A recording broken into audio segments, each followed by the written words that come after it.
आइए, आज का हमारा टॉपिक है अवक्षेपण। क्या है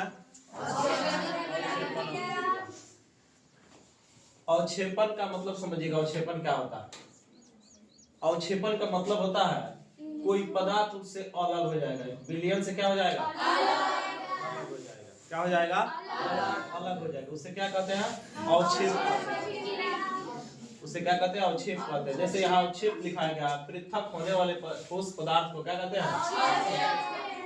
एग्जाम में पूछा गया क्वेश्चन है कि जो अवक्षेप होता है वह कैसा पदार्थ होता है? ठोस होता है, द्रव होता है, गैस होता है? कैसा पदार्थ होता है? अवक्षेप जो पदार्थ होता है वो कैसा होता है? तो उसी अभिक्रिया के बारे में आज हम लोग जानेंगे। तो आइए परिभाषा देखते हैं। कहता है वैसी रासायनिक अभिक्रिया जिसमें कोई ठोस पदार्थ विलयन से पृथक का मतलब अलग हो जाता है उसे अवक्षेपण अभिक्रिया, उसे क्या कहते हैं? तो विलयन से क्या हो जाएगा? पृथक हो जाएगा, मतलब अलग हो जाएगा। और कैसा पदार्थ अलग होगा? ठोस पदार्थ। कैसा पदार्थ अलग होगा? ठोस पदार्थ विलयन से क्या हो जाएगा? अलग हो जाएगा। उसे क्या कहते हैं? अवक्षेपण अभिक्रिया। उसे क्या कहते हैं? अवक्षेपण अभिक्रिया कहते हैं। और बात समझिएगा, अवक्षेपण अभिक्रिया या अवक्षेप समझिए क्या अवक्षेप क्या है? तो पृथक होने वाले ठोस पदार्थ को क्या कहते हैं? अवक्षेपण अभिक्रिया में जो पदार्थ विलयन से अलग हो जाता है उसे क्या कहते हैं? अवक्षेप कहते हैं। आइए अब समझते हैं कि इसको पहचान क्या है, कैसे पहचाने कि अवक्षेपण अभिक्रिया होगा। इसकी पहचानने के लिए आपके समीकरण में तीर का चिन्ह प्रतिफल में नीचे की तरफ होगा। समझ रहा है? प्रतिफल में तीर का चिन्ह कैसे होगा? नीचे। अगर तीर का चिन्ह नीचे की तरफ है तो समझिए वही पदार्थ क्या है? अवक्षेप है। पूरा समीकरण क्या कहलाएगा? अवक्षेपण अभिक्रिया। बात समझ गए? सही। अभिक्रिया का पहचान यही है कि आपके प्रतिफल में इधर नहीं, किधर? इस साइड, मतलब दाहिने साइड। बाएं साइड को क्या कहते हैं? अभिकारक। और इसको क्या कहते हैं? प्रतिफल। तो प्रतिफल में अगर कहीं भी, चाहे यहाँ लगे, चाहे कहीं भी लगा हो, तीर का चिन्ह अगर नीचे की तरफ लगा है तो वही पदार्थ क्या कहलाएगा? अवक्षेप कहलाएगा। और ये पूरा समीकरण क्या कहलाएगा? बात समझ आ गई? अब इसका पहचान, मेन पहचान वही है कि तीर का चिन्ह क्या लगा होगा? नीचे की तरफ लगा होगा। आगे आइएगा, देखते हैं। कल हम इस समीकरण को लिखाए थे कि अवक्षेपण अभिक्रिया के साथ साथ द्वि विस्थापन अभिक्रिया भी है। कौन अभिक्रिया है? द्वि विस्थापन अभिक्रिया। देखिए जैसे कि हम जानते हैं कल, देखो इस पर Cl पर क्या होता है? माइनस, और सोडियम पर प्लस, Ag पर प्लस, NO3 पर तो प्लस वाला जाएगा किसके साथ? और किसके साथ जाएगा? देखो AgCl हो गया। तो AgCl को क्या कहते हैं? अवक्षेप। और इस साथ में कौन अभिक्रिया है? द्वि विस्थापन अभिक्रिया है। द्वि विस्थापन अभिक्रिया भी है। कौन? ये वाला समीकरण। अब वो बात समझिएगा। इसको क्या कहते हैं? Sodium chloride. इसको कहते हैं सिल्वर नाइट्रेट। तो जब सोडियम क्लोराइड की अभिक्रिया सिल्वर नाइट्रेट से कराई जाती है तो क्या बनता है? सिल्वर क्लोराइड और सोडियम नाइट्रेट का निर्माण होता है। बात समझ गए? और ये अवक्षेपण अभिक्रिया के साथ साथ कौन अभिक्रिया है? अभिक्रिया या उभय विस्थापन अभिक्रिया। अब एग्जाम में देखो, एग्जाम में एक ही को कौन पूछेगा? एग्जाम में एक ही को कौन पूछेगा, या हो सकता है कि ए और बी करके दोनों डाल दे। अब जैसे एग्जाम में इस वाला समीकरण तुमको दे दिया, और देने के बाद ऑप्शन 4 को दे दिया। ऑप्शन क्या दिया कि ये संयोजन अभिक्रिया है, वियोजन अभिक्रिया है, अवक्षेपण अभिक्रिया है, इनमें से कोई नहीं। तो क्या मानेंगे? अवक्षेपण अभिक्रिया। क्या मानेंगे? अवक्षेपण, क्योंकि तीर का चिन्ह नीचे की तरफ है। एक क्वेश्चन ऐसे पूछ देगा कि ये समीकरण जैसे दे दिया, देने के बाद पूछ देगा ए में दे देगा ये अवक्षेपण अभिक्रिया है, बी में दे देगा द्वि विस्थापन या उभय विस्थापन अभिक्रिया है, और सी में दे देगा ए एवं बी दोनों है, आई में से कोई नहीं दे देगा। तो क्या मानेंगे? ए और बी दोनों सही होगा, क्योंकि यह अवक्षेपण अभिक्रिया के साथ साथ क्या है? द्वि विस्थापन अभिक्रिया भी है। तो ऐसे एग्जाम्पल क्वेश्चन में ऐसे एग्जाम में पूछ दिया जाता है ताकि आप कंफ्यूज हो जाए। आप एक ही अधिकांश आदमी एक ही को मारे कोई, लेकिन ये कुछ ऐसी रासायनिक अभिक्रिया होती है जो दोनों हो जाती है। अब ये भी दोनों है, BaCl Na2SO4 बेरियम क्लोराइड, और ये क्या है सोडियम सल्फेट। बेरियम क्लोराइड का नाम इसलिए नहीं लिखा है क्योंकि कल इसका नाम लिखा दिए थे, इसलिए इसका नाम नहीं लिखा है, कल इसका नाम लिखा दिए थे। बेरियम क्लोराइड और सोडियम सल्फेट, ये अभिक्रिया जब होती है तो क्या बनता है, बेरियम सल्फेट और सोडियम क्लोराइड का निर्माण होता है। और इसमें बेरियम सल्फेट क्या होता है, अवक्षेप होता है, क्योंकि तीर का चिन्ह इसी के बगल में नीचे है। तो ये कौन अभिक्रिया होगा, अवक्षेपण। आइए ये भी देखिए, ये एक दूसरे को अपना अलग अलग किया है कि नहीं, एक दूसरे का अलग अलग चला गया है। देखो Ba किसके साथ चला गया है, SO4 के साथ चला गया है, और Na2Cl2 के साथ चला गया है। देख रहा है, ये दोनों एक दूसरे के साथ चला गया, तो दोनों अलग अलग, दोनों E वाला चला गया किसके साथ, इसके साथ, ये वाला चला गया इसके साथ, सोडियम के साथ। देख रहा है, तो दोनों एक दूसरे को आपने बदला है, तो इसलिए इसको द्वितीय विस्थापन अभिक्रिया भी। अब आइए यहाँ पर देखिए, कॉपर सल्फेट, कॉपर सल्फेट का रंग कैसा होता है, नीला। ये क्या है, हाइड्रोजन सल्फेट। अब आइए, ये कॉपर सल्फेट क्या होता है, अवक्षेप बन जाएगा, क्या बनेगा, अवक्षेप बनेगा। ये क्या है, सल्फ्यूरिक अम्ल। कौन अम्ल है, सल्फ्यूरिक अम्ल। तो ये भी कौन अभिक्रिया हो जाएगा, अवक्षेप। बात समझ गए, क्योंकि तीर का चिन्ह क्या है, नीचे है, तो इसका पहचान यही है कि तीर का चिन्ह नीचे लगा होगा तो उसे क्या पढ़ेंगे, अगला हमारा टॉपिक है उदासीनीकरण अभिक्रिया। ध्यान से समझिएगा, क्या नाम है इसका, उदासीनीकरण अभिक्रिया, न्यूट्रलाइजेशन रिएक्शन। क्या होता है, आप कभी कावास लगा है, नेटल उसको कहते हैं, नेटल, उसमें फॉर्मिक अम्ल होता है। कौन सा अम्ल होता है, फॉर्मिक अम्ल होता है। कवाच कहीं लग जाए, देखना खुजली होने लगता है उसमें, और चपका हो जाएगा, होता है ना, तो उसमें अम्ले के कारण खुजली होता है। किसके कारण खुजली होता है, अम्ल के कारण खुजली होता है। किसके कारण खुजली होता है, अम्ल के कारण। और उस अम्ल को कम करने के लिए, देखिए गांव देहात में लोग को आता है कुछ मलने के लिए, क्या मलने के लिए, बहुत लोग आता है गोबर मल देने के लिए, है कि नहीं, गोबर मलने के लिए बोल देता है लोग। गोबर इसलिए लोग कहता है क्योंकि गोबर जो होता है ना, वह होता है भस्म का, भस्म जैसा व्यवहार करता है। किसके जैसा व्यवहार करता है, भस्म जैसा। तो अम्ल को भस्म क्या करता है, उदासीन करता है, इसलिए लोग कहता है कि उसको गोबर मल लीजिए। लेकिन वो ज्यादा कारगर नहीं होता, उससे ज्यादा अच्छा होता है डॉक प्लांट। हाँ, उसी के पास जाइएगा ना जहां पर कवाच निकलता है, उसी के आसपास वो प्लांट निकलता है, वो ज्यादा क्षारीय होता है। वो कैसा होता है, तो उसको रगड़िएगा ना, उस पदार्थ को रगड़ लीजिएगा तो आपका कवाच का जलन कम होने लगेगा, खुजली कम होने लगेगा। डॉक प्लांट को पलाकी देखे, पलाकी टाइप का जो गांव देहात में पलाकी नहीं जमता है, साग वाला नहीं, एक और अलग से पलाकी जमता है, तो उसी के जैसा वो डॉक प्लांट होता है। वो डॉके प्लांट में आता है, लेकिन उसी के जैसा वो भी होता है। तो उसको रगड़ने से आपका जो जलन होगा, खुजली होगा, वह क्या हो जाने लगता है, कम होने लगता है। क्यों कम होने लगता है, क्योंकि इसी के कारण उदासीनीकरण अभिक्रिया के कारण वह कम होने लगता है। अब देखिएगा, आपके भोजन वोजन करते हैं, कभी अपचा हो जाता है, तो ऐसे ढकाड़ आता है ना, तो खट्टा ढकाड़ आता है ना, कभी कभी खट्टा ढकाड़। तो खट्टा ढकाड़ आता है किसके कारण, अम्ल के कारण। किसके कारण, अम्ल के कारण, क्योंकि हमारे पेट में हाइड्रोक्लोरिक अम्ल का स्राव होता है। और जब अपचा की स्थिति में क्या होता है, वो हाइड्रोक्लोरिक अम्ल का मात्रा सामान्य से ज्यादा हो जाता है, जिसके कारण आपको और ज्यादा ढकार खट्टा आने लगता है। तो उसके लिए हम लोग एंटासिड का उपयोग करते हैं। किसका उपयोग करते हैं, एंटासिड। जैसे आप गैस उसी गोली खाते हैं ना, देखना बहुत कड़वा लगता है, कभी उसको खाए ऐसे, जो पेंटाजोल है या DSLR है, उसका खाए गोलियां, ऐसे कैप्सूल में आता था, कैप्सूल में खाए थे हम लोग, तो नहीं पता चलता है। लेकिन कब कैप्सूल को खोल कर और उसमें से ऐसे झाड़ कर उसको चिबा कर खाना, देखना कितना कड़वा लगता है, बहुत ज्यादा कड़वा लगेगा। तो जो कड़वा लगता है ना, उसको कहते हैं भस्म या क्षार। उसको क्या कहते हैं, भस्म या क्षार। क्षार वह पदार्थ है जो क्षार वह पदार्थ है जिसमें भस्म क्या हो जाए, जल में घुल जाए। जल में घुलनशील भस्म को क्या कहते हैं?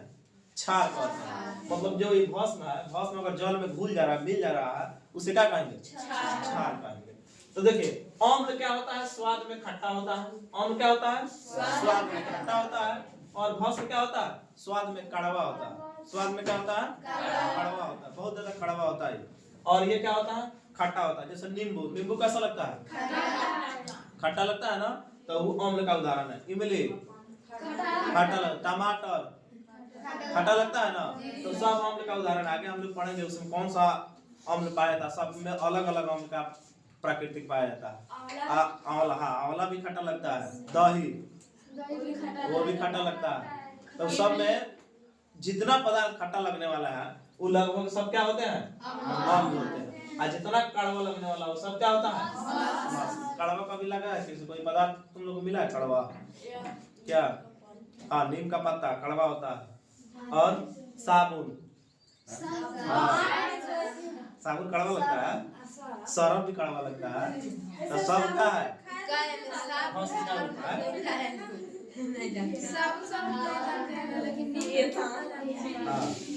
सरफ नहीं खाया तो ठीक है।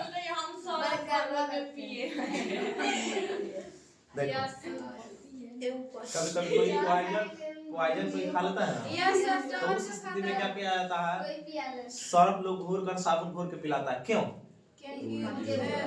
हाँ, ताकि वो उल्टी करेगा ना। मान लो खराब चीज को पिया जाएगा तो उल्टी आ जाएगा। तो जब उल्टी होगा, वोमिटिंग हो जाएगा, तो जो पेट में उसको पॉइजन गया था उस शरीर से बाहर आ जाएगा। बात समझ रहा है? इसीलिए उसको पिया जाता है। पर अब डॉक्टरी इलाज भी है, आराम से जाइए, मुंह में पाइप डालेगा, आपके पेट में जाएगा, बड़ा सा सिरिंज लेगा, इतना मोटा सिरिंज आएगा, पानी खींचेगा, पाइप पेट में डालेगा, घोर के निकाल देगा। ऐसा डॉक्टरी इलाज भी अब आ गया है।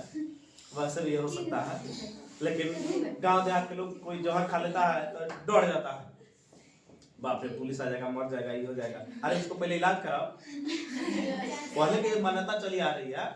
देखो अगर मान लो कि कोई गलती से खा लिया, गलती से कोई खा लिया, तो इलाज उसका करा सकते हैं, कहीं भी ले जाइए इलाज। हाँ पुलिस आएगा तो पूछेगा कि क्यों इसने जहर खाया था, गलती से खा लिया, नहीं पता था। बात समझ रहा है? तो ऐसा इलाज हो सकता है, लेकिन गांव देहात में डर के मारे लोग उसका इलाज नहीं कराता है। आई सोरा पर पानी घोर के पिलाते रहेगा तले आदमी निकल जाएगा। उसके बाद क्या होगा सर? उसके बाद तो सब जानबे करता है, एक बार खाने लगेगा काम किया हो। हाँ, दिमाग में जब तक जिंदा है तब तक उसको लोग कहते हैं कि ये बहुत अच्छा था, बुरा था। मरने के बाद सब लोग अच्छा होने लगता है। और जौन आदमी कुछ कहता होगा, तेरहवीं पे जाकर वहीं पूरी मांगे तक बर्फ पूरी दीजिएगा। सुने आप हम लोग भी जाते हैं तो कहता है कि देखो है तो दुख की बात, लेकिन कहना पड़ता है। जाएगा उस पर तो कहेगा ताकि ताजा दही दीजिएगा। पहले खराब था, वही बैठने के बाद कैसा लग रहा है? ताजा दही दीजिएगा हमको, गर्मा गर्म तक पूरी दीजिएगा। हम एक सड़क पर भी गए थे, देखिए लिखा था सड़क पर कि ध्यान हटी, दुर्घटना घटी और तेरवी पर पूरी बटी। हाँ ऐसा लिखा था सड़क पर, हमने गजब लिखा है। तब स्पष्ट लिखा था ध्यान हटी, दुर्घटना घटी और तेरवी पर पूरी बटी। तो ऐसा भी होता, तो इसलिए सड़क किनारे आप जा रहे हो तो ध्यान रखना चाहिए। जैसे ध्यान हटेगा क्या हो जाएगा? दुर्घटना घट जाएगा। आइए कहाँ चलेगा टॉपिक से। तो ये क्या होता है? अम्ल। क्या होता है? अम्ल होता है। तो जो ये अम्ल होता है ये कैसा होता है? अब भस्म जो होता है कैसा होता है? कड़वा होता है। आई दोनों जब आपस में समान मात्रा में मिलती है तो क्या बनता है? क्या बनता है? अब लवण क्या है? लवण पता है? नमक खाए हैं? इसको लवण कहा जाता है। साल्ट उसी को कहते हैं। साल्ट मतलब नमक होता है ना। तो क्या है यह? लवण, साल्ट। और साथ में क्या बनता है? जल। क्या बनता है? जल। अब देखिए इसका पहचान मेन क्या है? अम्ल होगा और दूसरा क्या होगा? भस्म होगा। और दोनों मिलने के बाद क्या बनेगा? लवण बनेगा और साथ में क्या बनेगा? जल बनेगा। बनेगा। बात समझ गए? तो इसको क्या कहेंगे? उदासीनीकरण अभिक्रिया। उदासीनीकरण क्यों कहते हैं? क्योंकि ये अम्ल का गुण और भस्म का गुण जब आपस में दोनों मिलता है तो दोनों का गुण वे समाप्त हो जाता है। दोनों का गुण क्या होता है? समाप्त हो जाता है। मतलब ना वो खट्टा होता है ना ही कड़वा होता है। मीठा ना कड़वा होता है, ना खट्टा होता है ना कड़वा होता है। उन लवण जैसा होता है, मतलब नमकीन जैसा हो जाता है, या नमकीनों कभी नहीं लगेगा। मतलब दोनों का गुण क्या हो जाएगा? समाप्त हो जाता है। इसलिए उसको उदासीनीकरण अभिक्रिया। बात समझ गए? उदासीनीकरण अभिक्रिया क्या है? तो वैसी रासायनिक अभिक्रिया जिसमें क्या मिले? कोई अम्ल का इंग्लिश क्या होता है? एसिड। सुने ना एसिड का नाम? और किसी भस्म का बेस, भस्म का इंग्लिश क्या होता है? बेस से अभिक्रिया करके क्या बनाता है? लवण, मतलब साल्ट, तथा जल बनाते हैं। क्या बनाते हैं? जल बनाते हैं। उसे उदासीनीकरण अभिक्रिया से क्या कहते हैं? उदासीनीकरण अभिक्रिया कहते हैं। तो इसका मेन पहचान क्या है? एक तो अम्ल होगा, दूसरा क्या होगा? भस्म। जैसे आपको अभिकारक में अम्ल और भस्म दिखाई दे, समझ जाइए ये उदासीनीकरण अभिक्रिया है। तुरंत इसके बाद आपका एक तो जल बनेगा, साथ में क्या बनेगा? बात समझ गए? अब देखिए, अब कैसे पहचानेंगे कि अम्ल है कि भस्म है? ये पहचानना जरूरी है। अम्ल है कि भस्म? सबको चीखते नहीं ना फिरेंगे हम लोग। कोई इतना खतरनाक होता है कि चीखिएगा तो आपका जीभ गल जाएगा। तो सबका चीख तो नहीं सकते हैं। बात समझ रहा है? सबको टेस्ट करते फिरेंगे कि अम्ल है कि भस्म। हाँ, कुछ ऐसे हैं जो हम लोग खाने के उपयोग में उपयोग करते हैं तो वो पता चल जाता है। जैसे कि आम का अचार है, अचार को खट्टा लगता है तो खाते हैं तो उसको चीख लिया। लेकिन अब हम लोग हाइड्रोक्लोरिक का अम्ल को थोड़े चीखने जाएंगे। और उससे ज्यादा कौन है? इसको थोड़े चीखने जाएंगे। और उससे भी ज्यादा खतरनाक है, इसको थोड़े चीखने जाएंगे। भाई तो ऐसा है कि बूंद गिरा जीभ पर, जीभ में छेद करके नीचे चला है। तो इसको नहीं ना टेस्ट करेंगे। तो इसको टेस्ट नहीं करेंगे तो कैसे पहचानेंगे कि यह अम्ल है? ठीक है, तो देखो अम्ल के पहचानने का नियम है कि जब भी अम्ल होगा तो उसमें हाइड्रोजन जरूर जुटा होगा। क्या जुटा होगा? हाइड्रोजन जुटा होगा।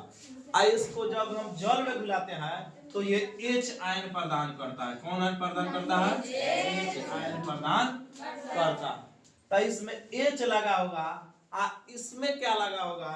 जैसे भस्म है तो भस्म का पहचान है, उसमें OH लगा होगा। क्या लगा होगा? OH लगा होगा। H लगा है तो अम्ल होगा, और OH लगा है तो भस्म। क्लियर होगा? अम्ल और भस्म क्लियर होगा? H लगा है तो क्या होगा? OH लगा है तो क्या होगा? अब जैसे देखिए यहाँ पर H लगा है ना, तो ये क्या कहलाएगा? और यहाँ पर देखिए क्या है? तो ये क्या हो जाएगा? भस्म होगा। क्लियर हो गया? अब देखिए लवण का पहचान क्या है? इन दोनों में से कौन नहीं होगा? ना H होगा ना OH होगा। जैसे देखिए यहाँ पर NaCl, ना H है, दोनों में से कोई नहीं, तो क्या होगा? यह लवण होगा। और साथ में क्या बनेगा? जल बनेगा। अब मान लीजिए कि जैसे एक रिएक्शन दे दे, हमको पता करना है कि कैसे बनाना है। देखो जैसे HCl हम यहाँ लिख रहे हैं, HCl प्लस NaOH, NaOH। अब कभी कभी क्या करता है कि ऐसे रिएक्शन दे देगा, कहेगा कि आप इसको बनाइए ना, दे देगा, कहेगा इधर प्रतिफल में क्या होगा आप बनाइए। तो हम जान गए क्या है? अम्ल। ये क्या है? जैसे जाने कि ये अम्ल है और ये क्या है? भस्म है, तो जानते हैं कि अम्ल और भस्म दोनों मिलकर क्या बनाता है? लवण तथा जल। लवण तथा तो सीधे सीधे पहले जल का फार्मूला लिख देंगे। जल का फार्मूला क्या होता है? इधर आपका पक्का जानते हैं, H2O जल का फार्मूला होता है। और रिएक्शन कहता है कि जब अम्ल और भस्म मिलता है तो जल बनता है, और जल के साथ क्या बनता है? अब समझो, H तो हमारा गायब हो गया, उधर चला गया। अच्छा, एक H यहाँ था, एक H यहाँ था, दोनों H मिलकर H2 हो गया, दोनों H गायब हो गया। बचा क्या? अच्छा, O एगो था तो O यहाँ चला गया। अब बचा यहाँ पर Na, यहाँ क्या बचा? तो लिख देंगे Na। बन जाएगा ना इस तरह? ऐसे आसानी से बना लेंगे। जैसे देखो रिएक्शन इसलिए याद रखना पड़ता है कि मान लो कि जल बनता है, जल का फार्मूला तो सब लोग जानते हैं, H2O होता है, H2O हम लिख देंगे। उसी प्रकार इसको देखो, H2 लगा है ना, H2 लगा है। अब H2 लगा है तो क्या होगा? अम्ल लगा है। यहाँ देखो OH है, साथ में इसके साथ OH है, तो क्या होगा? भस्म होगा। इसको H2SO4 कहते हैं सल्फ्यूरिक अम्ल, सबसे खतरनाक अम्ल, सबसे प्रबल अम्ल। कौन? H2SO4। इसका भी होता है अम्लराज। H2SO4 और नाइट्रिक अम्ल का मिश्रण होता है कौन? अम्लराज। अम्लों का राजा किसे कहते हैं? उसे अम्लराज को। सल्फ्यूरिक अम्ल और नाइट्रिक अम्ल के मिश्रण को क्या कहते हैं? अम्लराज कहते हैं। वो इतना होता है कि उस सोना को भी गला देगा। सोना का पहचानने का नियम वही है। अम्लराज में सोना को घुलाइएगा तो उसमें गल जाएगा। आइए, तो सल्फ्यूरिक अम्ल क्या है? सल्फ्यूरिक अम्ल। और ये क्या है? Potassium hydroxide. देखो जहां OH लगा वो ऑक्साइड होगा ही होगा। जैसे यहाँ पर था हाइड्रोक्साइड, हाइड्रोक्साइड है, जहां OH लगा समझिए वो हाइड्रोक्साइड उसके साथ लगेगा ही लगेगा। समझ रहे हैं? अब भाई सल्फ्यूरिक अम्ल है, ये पोटेशियम हाइड्रोक्साइड है, और दोनों अभिक्रिया करके हम जानते हैं कि जब ये अम्ल हो गया, ये भस्म हुआ, तो क्या बनाएगा? लौण बनाएगा और जल बनाएगा। लौण और जल बनाएगा। तो हम क्या करेंगे? डायरेक्ट अगर मान लो कि भाई नहीं लिखा रहता तो हम क्या करते? ये अगर मिटा देते, अगर ये रिएक्शन को हमको पूरा करना होता तो हम यहाँ क्या लिख देते? जल लिख देते। H2O, चूंकि इधर 2 गो है, आई 3 गो, तो इसको संतुलित करेंगे तो कितना हो जाएगा? 2 गो यहाँ पर और 2 गो यहाँ पर, 2 दूना 4। अब ऑक्सीजन 2 गो था, इसके साथ तो सभी ना है, ऑक्सीजन 2 गो था, 2 गो निकल गया। अब देखिए ये OH गायब हो गया और यहाँ से H गायब हो गया, बचा क्या? K और SO4। तो क्या लिखेंगे? KSO4। चूंकि ये 2 गो था और यहाँ भी 2 गो था, तो ये क्या लगा देंगे? लगा देंगे, संतुलित हो जाएगा। बात समझ रहा है? तो इस तरह हम क्या कर सकते हैं? बना सकते हैं। कोई दिक्कत है? तो अम्ल और भस्म जब आपस में मिलते हैं तो क्या बनता है? जल बनता है। इसी को उदासीनीकरण अभिक्रिया कहते हैं, क्योंकि इस दोनों को गुण को क्या कर देता है? निष्क्रिय कर देता है। ना तो ये अम्ल का गुण होता है और ना ही भस्म का गुण होता है, इसलिए दोनों का गुण को अलग कर देता है, इसको कोई उदासीन कर देता है। उदासीन का मतलब ना अम्ल है ना भस्म। बात समझ गए? तो कल इसे याद कर लीजिएगा। ये